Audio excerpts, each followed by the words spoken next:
Hi, Muhammad. How are you?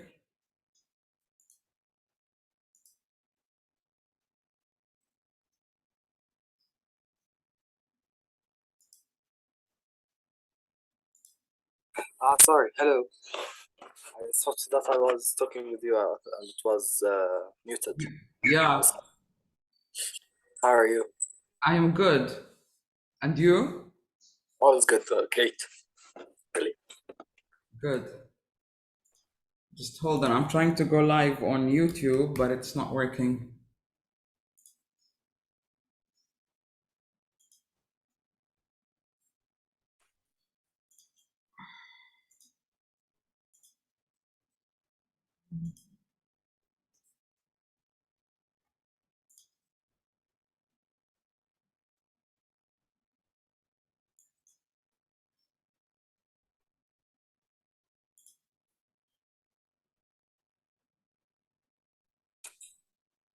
Oh, I think it is now. Yes, it is live streamed. Okay, And excellent. So how are you, Muhammad? all is great.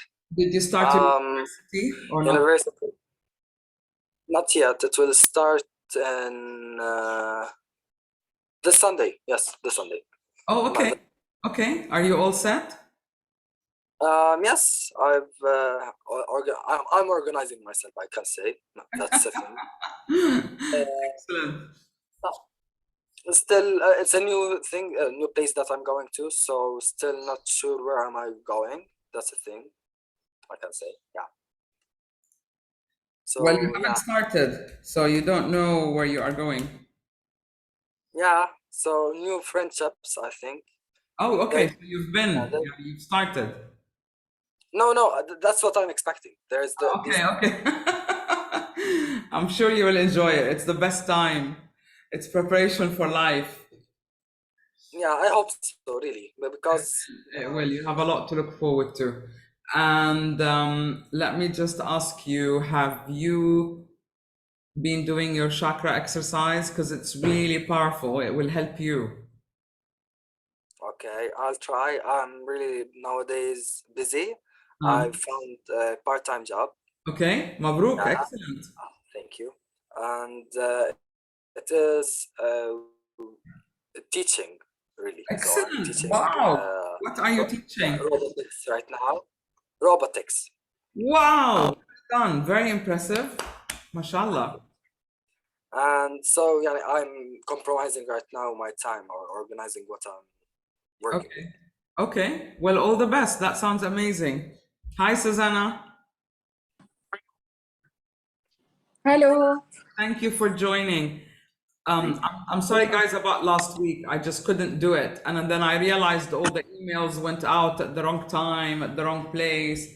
It can't be helped, but we're here. How are you? Alhamdulillah. How are you? Alhamdulillah. Thank you very much. Very, very happy. As you might seen on Instagram, I've just received my copy of my new book. Alhamdulillah, it made my day. And this is Mashallah. my cat is interfering. Yeah, so hey, suddenly it picked up, the day picked up and I felt really good. Something is happening. It was a total surprise, because of the shipment and everything takes so long. But it's here and it's nice. So a lot to look forward to. Great news. Okay, so maybe it's just the three of us. I am ready if you are. Any questions about anything? Susanna, have you been doing the chakra exercise? It's really important. It's easy, by the way, Mohammed. It just takes 3 minutes, and it just helps as if you're getting healing every day. And it just helps to keep you aligned, keep you unblocked. But it's so important now because we're going through so many changes that you might feel confused, down, blocked, whatever. And because it's sound healing, you're resonating, your cells are resonating to your own voice. It really works. I mean, I feel really clear after I do it. I used to do it with my mom when she was alive and she enjoyed it, and we'd just stand there and chant it. So it's really powerful. It's so simple. It works. It only takes 3 minutes and it can make a huge difference. What What's about the dream? Tell me. You said it takes 3 minutes. Which one? Which thing? The chakra sound exercises, where you chant, you take a deep breath in, and then you chant the sound of the chakra. Did Okay. did you not receive it?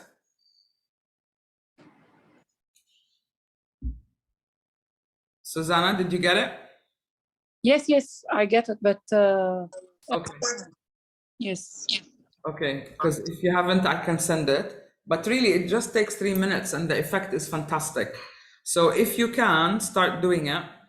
Our last session will be on the 28th of October.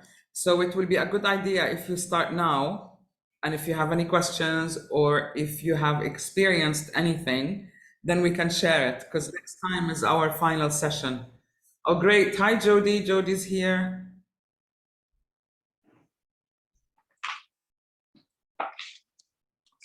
Unmute your mic. Excellent. Hi. Thanks for joining, Jody. Where's my screen? Oh, there. I can see you. Can you see us? Yeah, I see you. Excellent. So we were just saying, I hope that you have been doing your chakra sound exercise, because I found it to be so powerful. It's so simple. It just takes a few minutes and it makes a world of a difference. Because like now, really, literally the last 3 months or so, 2 months, energetically, things have been changing so quickly. And when we don't modulate our energy to that of the new energy, we feel blocked, down, depressed, confused, unclear, along those lines. But because the sound, you're chanting your own sound, it resonates throughout your cells, throughout your aura, and like literally as if you've been zapped, and you'll feel clearer. It also gives you an indication of which center is weaker, and you will know when you can't chant the whole breath. So you will know what sides or aspects of you are stronger than other centers, meaning the less strong centers need more work. So you could try and chant them more times than the other centers until you feel the 7 sounds, until you feel you can sing or chant the 7 sounds really easily. Does that make sense? So you'll be able to gauge your own progress. You'll be able to gauge how you feel as you belt out. And that's, to me, it's very good when you can self-assess, because then really you empower yourself and you can continue on your own. So I can't emphasize how powerful it is. So please do it. Next session is 28th of October. It's our final session, but I have an announcement. I've enjoyed these sessions so much, and I thought it might be easier to continue on Clubhouse, where none of us have to worry about, being dressed in front of a camera. So we can still meet, and I'll be still happy to answer any questions you have. Same format, 1 hour, informal chat, anything goes, come with dreams, problems, questions. And Jody, check your online store. Leave a review, please. But I'm so thrilled. I'm not sure if it's in the stores yet, because I've only just received my copy, but I think it will be in stores towards the end of October, around the 22nd onwards. Is it on Amazon? It is everywhere. Barnes and Noble, Okay. Amazon, Book Depository. Oh, fantastic. Yeah. I think you can order it from now, but not yet in the stores, I think. But let me know. I'd love to know what's happening in the States. But a client, an old client of mine, bought it today, and she's in Detroit, I think, and she found it online. So I think you can. Okay. And I have a promo for the first 10 buyers. You'll get a gift. So if you order it, just send me a screenshot and I'll answer any question, or I'll give you a mini reading. But it will be nice if you give it a try, because what's really unique about it is it's your life journey, because the fool is us. Really, we come into this life unprepared, if you will, totally open to experiences, not knowing what to do. And the tarot cards, the major tarot cards, reflect our journey through the different stages. So what's really nice is you'll see the pictures, you'll understand what the images mean, and why it is called for self-transformation. So we start with the Fool. That's card number 0, which is us at the very beginning. And the Fool goes through 3 main changes of transformation, which are necessary. So as you read it, you will come to know what are these 3 turning points that we all go through. Decisions of all sorts, whether it's career, love, marriage, whatever it is, the Fool goes through it. The Fool goes through it. And what happens is the Fool starts with number 0, but then he ends as the World card in the end, which is the card of success and realization, realizing all your dreams. So I really enjoyed writing it because, you know, when you reflect on something 30 years later, you can also add your own personal experience, but also those of clients and what they went through. So I'm hoping that you can relate and that you'll find it really, really useful. Right, I'm ready. If anyone is, any questions about anything, any remarks, any feedback, anything that you realized you're going through now, which is different from last time.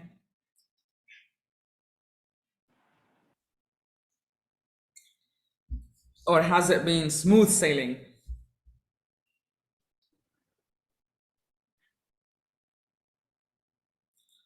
I can't hear you. Maybe I can say something. Sorry? Yeah. Now? Yeah, sure. Okay. Yes. Nowadays, I feel that right now, because it's autumn, I'm expecting this death, you know, this feeling that maybe the change needs the death in order to rebirth. So I'm feeling this thing right now. Is it normal?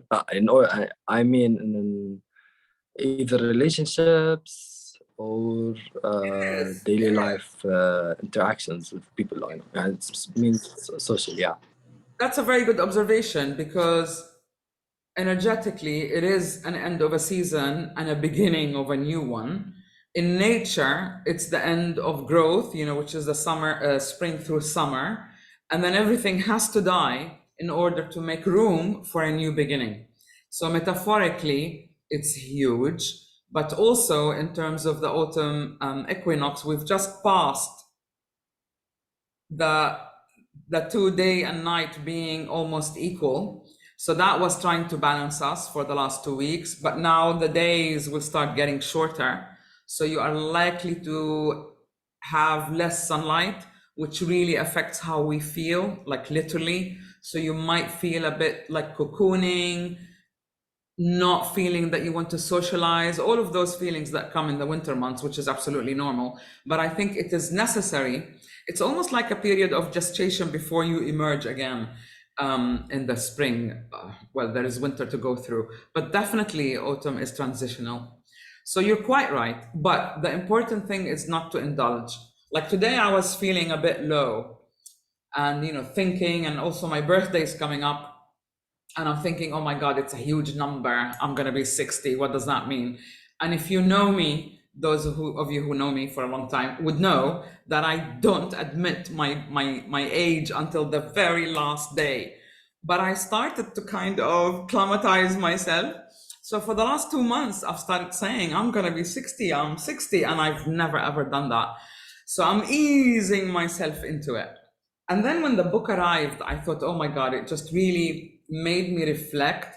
And you really realize, like, you know, somebody said my overnight success took 20 years. And it's so true. When we're growing, we grow up like a spiral. So you don't notice that things are changing and you don't notice how far you've come. Because to you, if you look on a spiral from above, it looks like a circle. So it seems like we're just going around in circle. We haven't achieved anything. But really, how do you measure your success and what you have achieved? I think when we are forced to stop, when we are forced in a corner, like we had lockdown, you know, on a global level, everybody was blocked, everybody was in lockdown. It forces you to reflect on your life. And it's only when you have stopped, like going up in a lift, then you'd look down and you would see how far you have come. Then hopefully you'll have the understanding that we needed that time, we needed that long journey in order to recognize, but also realize and learn what we need to learn and experiment and interact with our lives in order to get to where we are now. So even like if I look back, I really could not have changed anything. Everything that I went to was necessary in order to prepare me, but also carry me to this stage. And I do feel a lot about me is changing on the inside and the outside. And I don't know where this change is going, but I'm excited because then there's a new page and I don't know what it will bring. I don't know what the next 10 or 20 years will bring, but I can tell you I'm truly excited. So I think what I feel today is I've earned it. And I'm trying to tell you that you have a lot to look forward to. And no matter how low you feel, particularly in autumn, as you've just said, it's just a phase. It will pass. You know, this phase will pass. But whenever you find yourself stuck, you are really preparing for the future. So you're not wasting your time. You're not seriously blocked, but it is necessary to regroup, to reorganize before you can go. So go forward. So when you are stuck, let's call it a preparation period. So this is the time now when we are stuck, when nothing seems to be working or happening. Now is the time to prepare to where we want to go. Learn something new, maybe relax, maybe read a new book, maybe pick up a new hobby. I don't know, have you started anything new in the last few months? Like I've noticed I really need something new. I started reading books that I don't normally read. And I've started learning a new language out of the blue. I don't know why, I'm just really interested. And it just gives me something to look forward to. Plus, it opens up doors. Like I haven't even realized that I've got so many friends who speak that language. And it's been amazing because it introduced me to a new culture, new literary works. I don't know where this is going, but it's necessary now.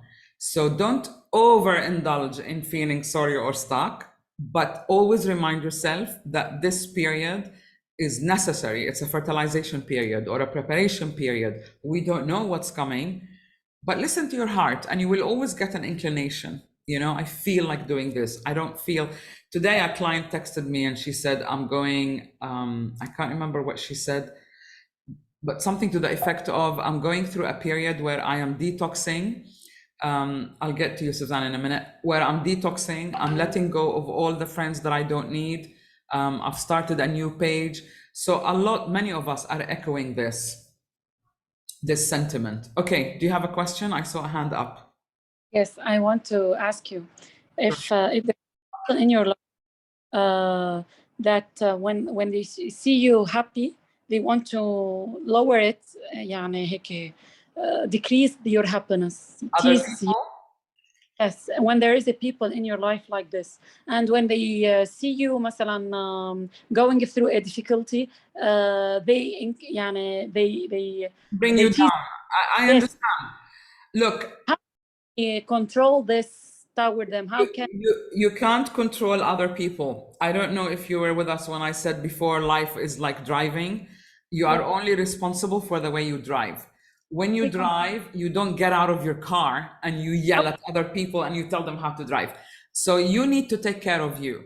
No one has power over you. If they are bad drivers, maybe unconsciously they feel jealous. How come she's happy and we're not? That's their business. So don't make it yours. In other words, don't feel bad, don't feel sad. I would just smile and walk away.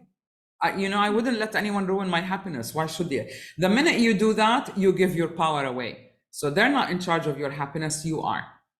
And then reflect on them. Maybe they're not really true friends. Maybe they don't deserve your company.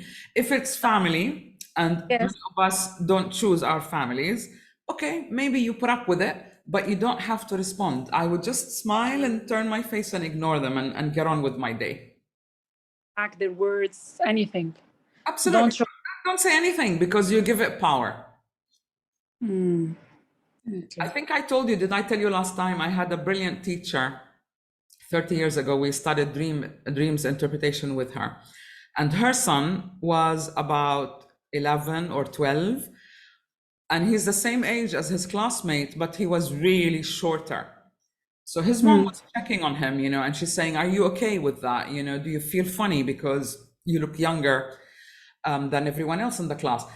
And he said, well, I was thinking about it and I've decided that something is either a problem or it is not. If it is a problem, it's either my problem or their problem. If it's not my problem, then it's their problem and it's got nothing to do with me. And he didn't feel being shorter then, I'm sure now he's a lot taller, mattered. And I thought that was such a mature answer for an 11-year-old. And that really left an impact on me. So something will disturb you if you give it importance. But then as far as happiness is concerned, you are responsible for your happiness. And why do you expect them to share your happiness? You see, expectation is the thing that causes us to be disappointed. So if they don't like you, you never really got on well, why do you expect them to share your happiness? So the expectation is wrong. But if you're more focusing on your own core values, you know, I'm really happy about whatever it is today. I just woke up happy. I am responsible for my happiness. Then it doesn't matter how the outside world reacts. Really. I mean, to me, that's how I live. It's all about me. It's not about them. Unless somebody really hurts you, then, you know, you stand up to them and you reply. You don't necessarily have to have a fight. But I don't think anybody can really bring you down. Like, give me an example. How can somebody bring you down? For example, it's a life example. My mother-in-law, she tried to tease me today, you know, something I'm sacrificing for my kids. She tried to tease me that I'm giving a lot of effort and I'm exaggerating and in this stance, instead of decreasing the stress I'm having, she put stress on me more. No, when somebody says a comment like that, like my teacher used to say, my mentor and friend, man, she used to say, is it true? And I would tell her, no, it's not true, whatever they said. Then she says, don't care. It's water over a duck's back. Yani, just let it go. But if it is true, which is probably why you're upset, then actually she did you a favor because you need to change your behavior so that you don't feel stressed. So again, it's about you. She would only respond to you at the level that you are at. So take it as an opportunity to ask yourself, is it true what she said? If it's not true, ignore it, just smile and walk away. If it is true, then think about it. What can you change so that you don't feel stressed? So I don't think people mean to criticize, although they use it as a chance to put you down. But I would look at it as, is it true? Is it not true? If it is true, then it served me. I can correct something about me. But if it's not true, then it's their rubbish. It's about them. It's not about me. Listen, we have a group of friends and once a month we meet. And we were at the beach the other day and two of my girlfriends, I mean, I know they were talking about me, but I didn't catch the beginning of the conversation. And what I heard is, yes, she does that. And the other girl said, no, yes, she does that. And I said, what is it that I do? And they said, you cut us off when it's something that, you know, you say, okay, you know, get on with it. And I said, do I really do that? I wasn't upset, but I really didn't realize that I do it. And we all laughed. I mean, I could have taken it badly and made a big scene, but I just thought it was really funny. And so what if I am like that? They are my friends, they know me. And the whole thing was okay. So it will hit you if you are vulnerable. And if you're vulnerable, the two questions, is it true? What can I do about it? Then it has positive. The thing that is the issue, and no, I get rid of my helper because I'm sacrificing for important thing for my kids. So she teased me that you are working, you are giving this and putting stress on yourself.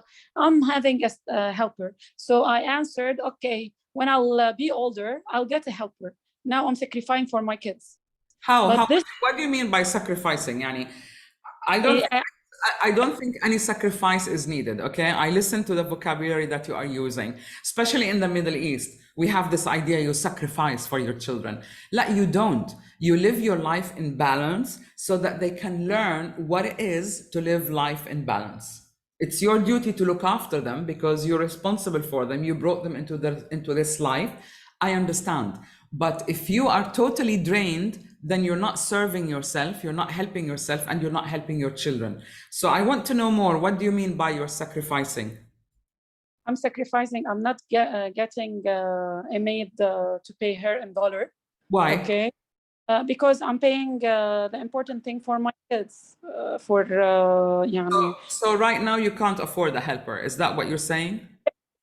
Okay, so يعني if you're managing your life. Okay, I wouldn't say sacrificing, because just using the word sacrificing puts a lot of pressure on you. But you no, made that place. Let me. I'm my, You made that decision, right? yes, but I'm a mother, not responsible to do this. She's the mother-in-law, so her son is responsible. So I'm sacrificing instead of putting my own No, no, no, money in. no. You're making it more complicated, and you're making it more about you. Her son and you are responsible. The couple are responsible. Yeah. So when you start like that, already polarized, I'm sacrificing because he should do it, but he's not doing it. I mean, I don't want to go into your husband's finances, but I'm saying this is a joint decision. You make it together. And if you cannot afford a helper, there's nothing wrong with that. Then you manage your finances, you manage your life, you manage your situation. So don't say I'm sacrificing, because it implies you're unhappy, you made the wrong choices, which I think you are not. Okay, And for sure. if you are, then talk about it to your husband, not to your mother-in-law. I don't know what she means by that. If she can help, okay, let her help. Why not? Let her help. No, Okay, then tell her, can you help? Because we, my husband and I, can't do it at this moment. But if you can help, you're welcome to. That will put an end to it. I had yes, a friend, an older, woman, and you know how it is in the Middle East. Everybody likes to interfere with everybody's business.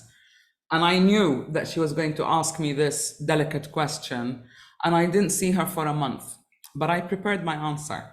And then when she asked me, that was the first question. As soon as I said hello, she asked me, oh, how are you managing this? And I just looked at her because I've been rehearsing. And I said, why? Can you help me? And her face turned red. She's an older lady. Her face turned red and she said, I'm really sorry. I said, okay, then don't worry about it. Don't ask. And she really stopped from that time until now. She stopped interfering. So think about, why is it pushing you? Hear the language that you use. And sometimes just by changing the language, you actually change your perspective. Because to say I'm sacrificing implies I'm a victim. And I don't believe we are. I believe we make choices according to our circumstance. And I love making choices because it makes me feel self-empowered. And I don't blame anyone else about it. Because you had to make that decision. Therefore, it's a place of empowerment. But the minute you say, I sacrificed, nobody sacrificed anything. Your parents did not sacrifice anything. Whatever they did, they had to do in order to bring their children up.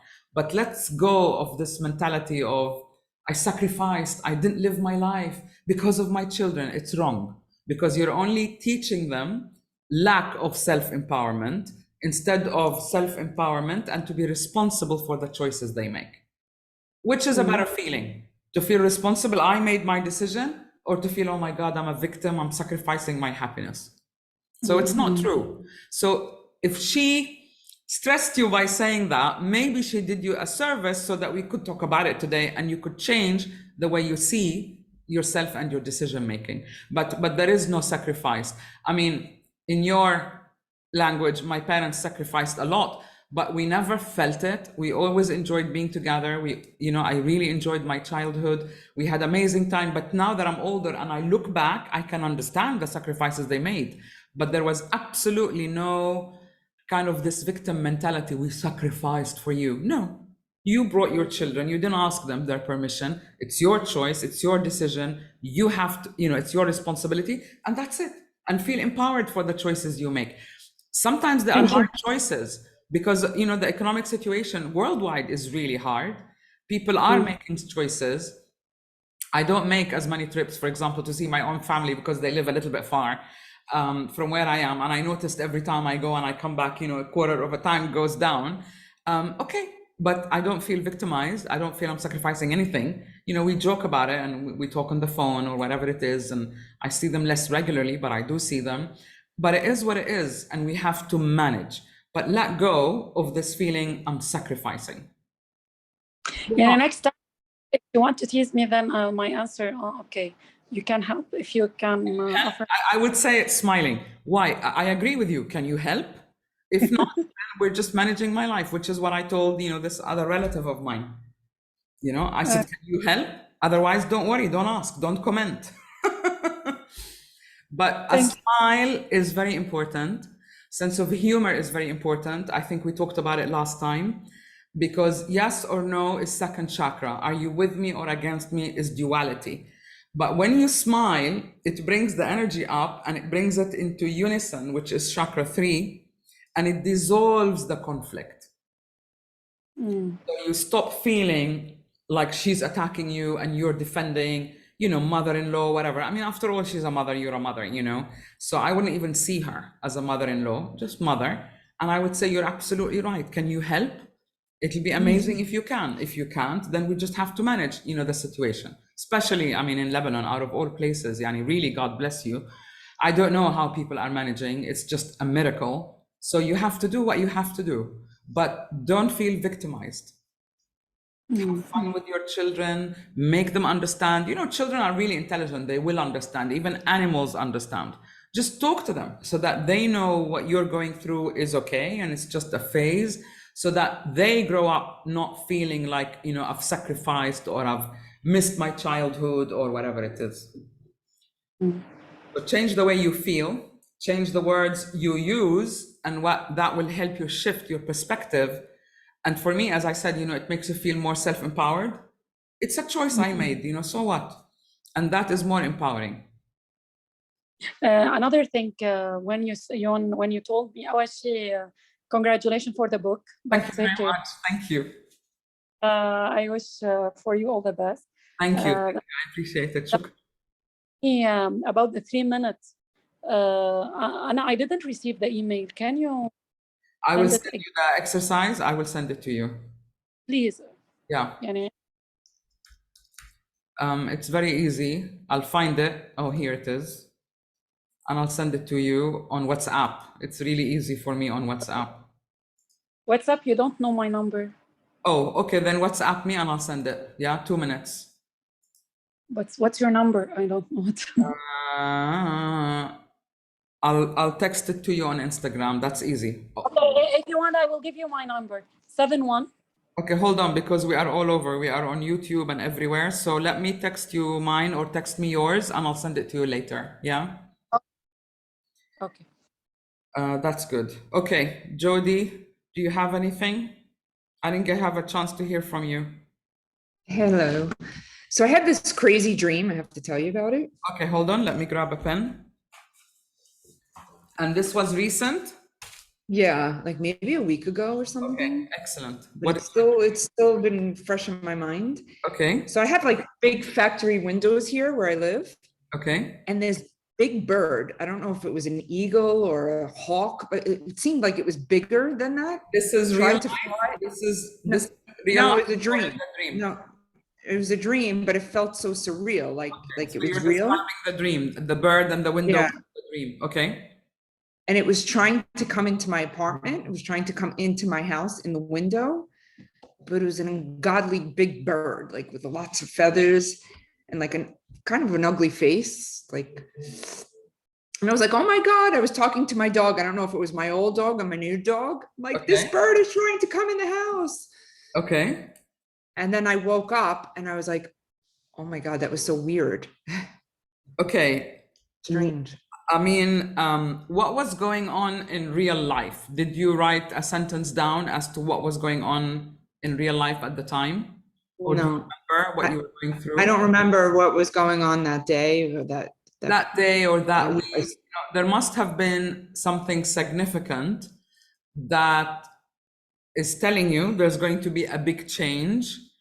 And the big bird symbolizes something really big and noticeable. Had it been a little bird, you wouldn't have, in your dream, you wouldn't have made notice of it. You wouldn't have remembered the dream. Do you see what I mean? So it doesn't necessarily mean like a bad event is happening. It's just a symbol. It has to be so big so that you would remember the dream when you woke up. Okay. So this, when I looked it up, it said like this, the spiritual meaning, like death is coming to you. And I was like, oh my God, I don't want to see any more death. I don't know where you look things up. We've said this before. Dream language is made up by your own subconscious mind. So to you, a big bird is threatening. Maybe to Mo or Suzanne, it's not threatening. It will mean something else. Don't look things up. There are universal symbols, but the only way to understand your dreams is to write them down, write one line, what was going on in real life, and then you begin to relate dream life to real life, dream life to real life, and you will understand your own dictionary. But from just what you told me, as I said, the bird is so big that you had to notice, and it's trying to come through the window. Was the window open? Yes, it was open. Okay, and then It was like sticking its head in, like trying to like fly into the house. I would interpret that as something, life or someone is trying to grab your attention, or life is trying to tell you there's a big, huge change coming and you're not noticing it, or you're not noticing that things are changing. Perhaps you felt like, your life is in a lull, nothing is happening, and your mind is saying, no, new change is trying to come in, it's trying to stick its head in. And that's the message. There is nothing about death here. Nothing. That's not a death dream. If it's the death, maybe death of the past, because it's a huge big bird, I had a dream about a spider once, and for me, spider are complications, because I was afraid of spiders. I'm not anymore. And it was a huge spider, the black and white spiders with a lot of hair. And I woke up and I looked on the floor, and this was in London, and there was the same spider on the floor. It didn't bother me or hit me, or sting me or anything, but that was a warning dream. So I just got up, and then the spider, moved out of the way and went out of the window. So it was just a warning dream, but it didn't mean anything bad. Now, if the spider stung you, or if your bird went in and did something, then we can interpret the dream further. But I think also the ugly face, intuitively, when you said it had an ugly face, I think that you are about to go through a major change. And although it may not look good, it's still a big change, because a bird, what does a bird do? A bird flies. So I think you're really moving to a new cycle, new phase in your life. You may not like how things look like now, but a change is trying to come through. I mean, just from what you said and just from what Mo said, you're already talking about changes. Can you see a pattern? For me, I can really easily see a pattern. So you may not like, like autumn looked like death, and then you thought your dream is about death. Death, let's call it transformation. So something is transforming, something is changing, and your subconscious mind is trying to tell you, no, this is big, this is noticeable, to grab your attention. So it's not a bad omen. I wouldn't jump to that conclusion. So the mind does sometimes choose symbols like that, your mind, to make you remember, to make you notice that it's big, it's ugly, it's big, it's whatever it is, because we would remember that and talk about it more than if it was like a fantastic dream. Do you know what I mean? So it's just trying to grab your attention. Flying is a lot. I was going to say, my dreams are always anxious. Like, they're never like beautiful, happy dreams. They're always some type of. Dreams is the language of your mind. So if you're not feeling, if you don't feel calm and together, I think I've told you before, you are sensitive, you are intuitive. So sometimes like your antennas is always on, and that makes us feel a bit more hyper or anxious. So you need to do more effort to calm down, whatever calms you down. But they're not bad dreams, but they're reflecting your state of mind. Like, if I'm going through a state of a phase of stress, I would have so-called bad dreams, but they're not. But it's telling me my mind is not relaxed, my mind is not at ease. And when I worked daily with my dreams, I would always have the weekend off, meaning have a holiday dream on the weekend, ask for a fun dream, a party dream. Don't interpret that dream, don't write it down, but you need to give your mind a break. So if you feel that your dreams are generally stressful, this is your mind trying to pull your attention, attract your attention, and say, well, look, this is an ugly state, a change is coming, along those lines. So try and do more to relax yourself, do more in terms of consciously asking for a fun dream. Do whatever you can to make yourself unwind more easily and sleep better. I've just again redecorated my room just so that I can really sleep well, because it does take me about 3 hours to unwind. So I go to bed at 8, but I don't sleep before 11. Like really, it takes me that long to wind down. And if you feel you're the same, you just need to do more and pay attention to your state of mind so that your dreams will change. If you do what I'm suggesting, you'll start having better looking birds in your dreams, maybe more colorful, because that seems to be the language that your mind is trying to attract your attention with. Does that make sense, Jody? Yeah. But forget death. It's not about death. It's a big change. It's something that's flying, I was going to say, which is a lot faster than something that crawls. Do you see what I mean? So an aeroplane is something happening a lot faster than a train, a lot faster than a car. So also the speed, if you get travel, if you get a mobile call, that's very quick communication, as opposed to a fax, as we used to have in the old days, or a letter by post, that's still communication, but it's taking longer. So I would pay attention to color, size, mode of transportation, and always write, like I was listening to the words you're using, like big bird, ugly bird, you know, it's like really something here is trying to grab the attention. And you said I have factory windows. Like, what does that mean? Is there a significant to factory windows?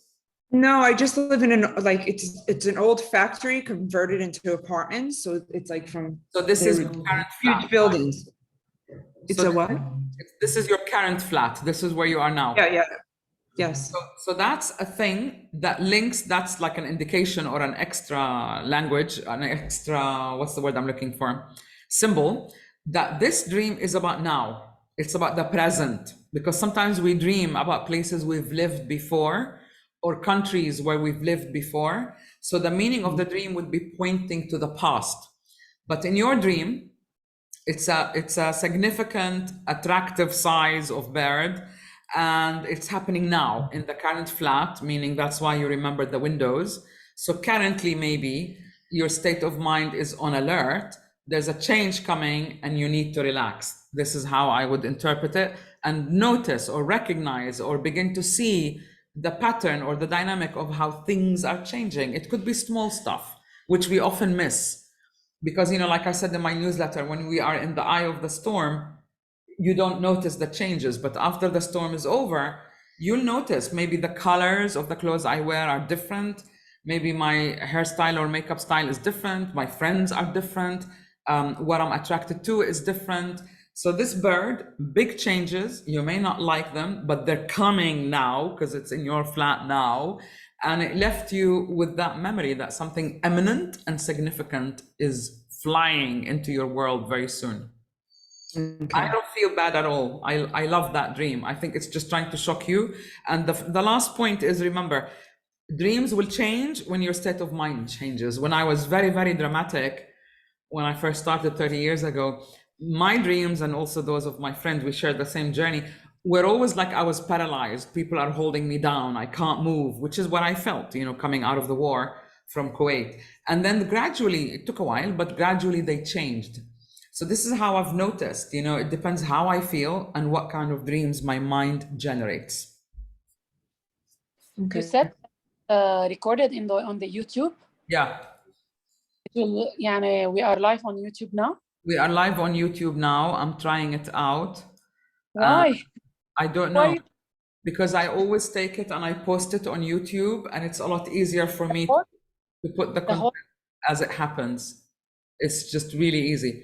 But from December, I was thinking we just meet in Clubhouse, so we don't even have to worry about being on camera. It's live, but it's only voice. I don't know, can you access Clubhouse in Jordan and in Lebanon? I have no idea. I don't know. Yeah? Oh, great. Okay. I don't know. I Yeah. don't know. It's you can go online, you know, Clubhouse on the computer, or you can download the app.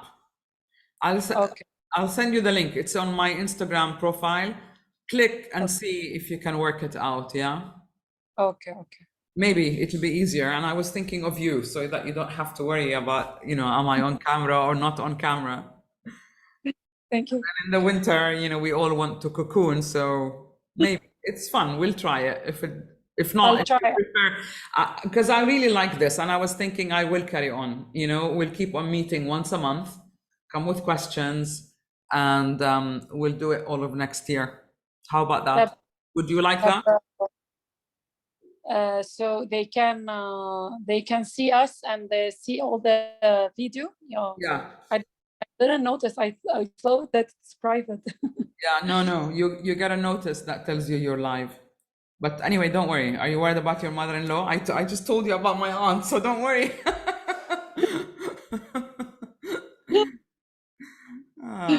Okay. Anything else anyone would like to ask about? It's getting colder You said about this. for all of you, but here it's still hot.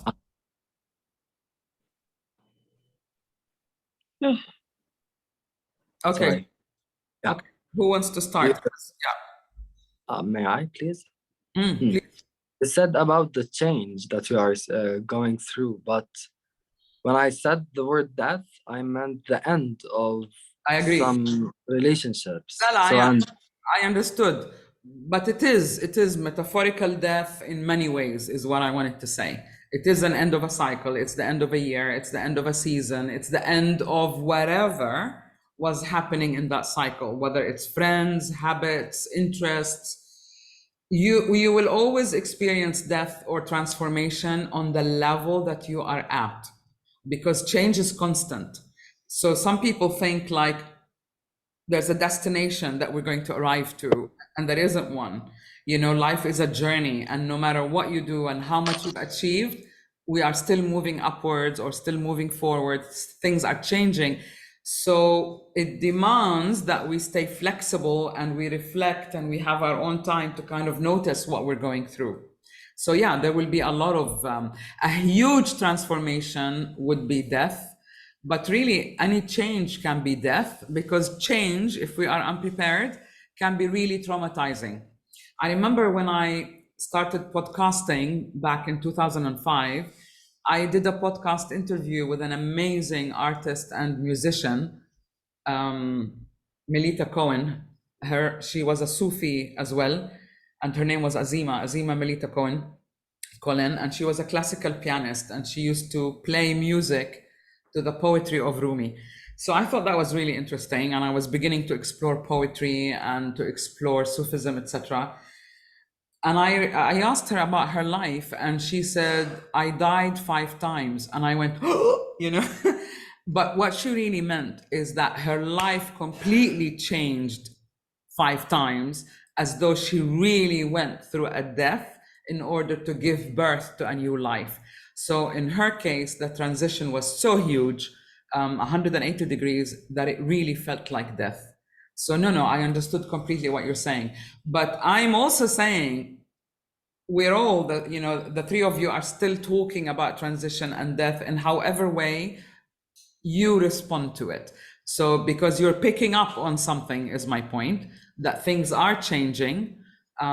Maybe it's the season, maybe it's the temperature, maybe it's the dreams, maybe it's other people commenting on us, but things are changing. And this is what awareness, self-awareness comes in, so that we can notice what is changing, so that we can prepare how to respond and how to understand by reflecting on what we're going through, so that we can prepare and use new tools in the next stage.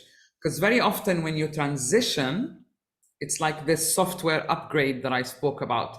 Whatever you did in the past is not going to work in the future, because this is a new level, a new transitional state. So we need new tools. We need to adapt or modulate our behavior. We need to see things differently, because here is not the same as here. Does that make sense? So it is death. It is really death. But the question is, what's going to happen is totally new. That's the thing. It can be. As I said, you always experience things on the level that you're at. So if you are at a stage where everything needs to change, then that is what you will experience. If you have moved on, for example, and things begin to clarify more, and you are more sure, for example, of who you are, what you're doing, there will still be dramatic changes, but on a different level. Maybe it's about, you know, friends that no longer support you. They no longer serve their purpose, because people always come into our life for a purpose. Maybe it's about that. Maybe it's about realizing, oh my God, I'm different, but my house is the same for 20 years. You know, someone told me like, oh my God, I haven't changed my house, like literally nothing on the inside for the last 20 years. And I said, well, no wonder you are stuck, because you're a different person now. And she completely agreed.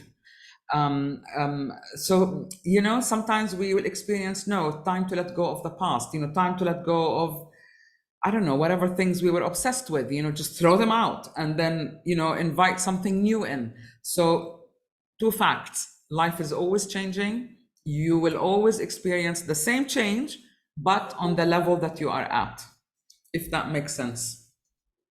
And we probably lost Mo at the right moment. Okay, oh, I see, it has been an hour. Okay, folks, anything to end up with to conclude our session for today? And please remember, next time we meet is the 28th of October. And I would like to know if you would like to continue meeting on Clubhouse or you prefer Zoom. Please let me know. Clubhouse, is it a payment? We have to pay? No, it isn't at all. Okay. For me, either works for me. I'm fine Okay. with either one. Okay, great. Your Instagram page. So Yeah. we Yeah, if you go to my Instagram page and you click on the link, you will find all the link to Clubhouse, joining the monthly sessions. And I will hear from, you know, others as well. And if everybody, I just want to know what people prefer. I mean, I'm happy to do either, but I thought it might be more fun to try Clubhouse. Maybe not. Maybe you'd like to see me and I'd like to see you. I really don't mind. But I would love to continue. If you're up for it, then we'll meet again. yes, I'd love to. Okay, excellent. Right, I'm very happy you joined me tonight. I hope it was useful. Buy the book, leave a review. I will be really grateful. And I will see you on the 28th of October. Thank you, everybody. Thank you. Thank you for your time. Thank you. See you soon. Bye, everyone. Thank you, Mom. Bye-bye.